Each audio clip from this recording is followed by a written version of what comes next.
മുഹറം 10 എന്ന 1000 തവണ ഒരാൾ ലഖദാക്കും എന്ന ആയത്ത് പൂർത്തിയാക്കിയാൽ അയാൾക്ക് ആ വർഷം അയാൾക്ക് കണ്ണീർ ബാധിക്കില്ല, ആ വർഷം അയാൾക്ക് സിഹർ ബാധിക്കില്ല, ആ വർഷം അയാൾക്ക് ദുർമരണം സംഭവിക്കില്ല. لقد جاءكم رسول من أنفسكم عزيز عليه ما عنتم حريص عليكم بالمؤمنين رؤوف رحيم فإن تولوا فقل حسبي الله لا إله إلا هو عليه توكلت وهو رب العرش العظيم.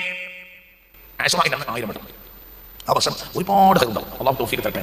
ഈ മുഹറമിന്റെ ഈ സന്ദർഭത്തിനെ ഉപയോഗപ്പെടുത്തണം. എല്ലാ നബിമാരും ഈ സമയത്ത് ചൊല്ലിയതാണ് ലാ ഇലാഹ ഇല്ലാ അൻത സുബ്ഹാനക ഇന്നി കുൻതു മിനൽ ളാലിമീൻ. എല്ലാ ദിവസവും അള്ളാഹ് ആ വർഷത്തെ മൊത്തം റഹ്മത്തിന് വേണ്ടി 1000 തവണയെങ്കിലും അള്ളാഹുവോട് യാ അർഹമർ റഹീമീൻ എന്ന് ചൊല്ലി. അല്ലാഹു തൗഫീഖ് തരട്ടെ. വർഷം തുടങ്ങാണ്, അടിമക്ക് ആവശ്യം റഹ്മത്താണ്. ഒരു വർഷം കഴിഞ്ഞു, അടിമക്ക് ആവശ്യം അതും റഹ്മത്താണ്. കഴിഞ്ഞ ദോഷങ്ങളെ പുറത്താണ്, പുതിയ വർഷത്തിൽ റഹ്മത്ത് കിട്ടണം. അതിനാണ് എന്ത് പറയേണ്ടത്? യാ അർഹമർ റഹീമീൻ. ഒരു പ്രാർത്ഥനയുടെ അവസാനം 3 വട്ടം യാ അർഹമർ റഹീമീൻ എന്ന് പറഞ്ഞാൽ ആ പ്രാർത്ഥന സ്വീകരിക്കും.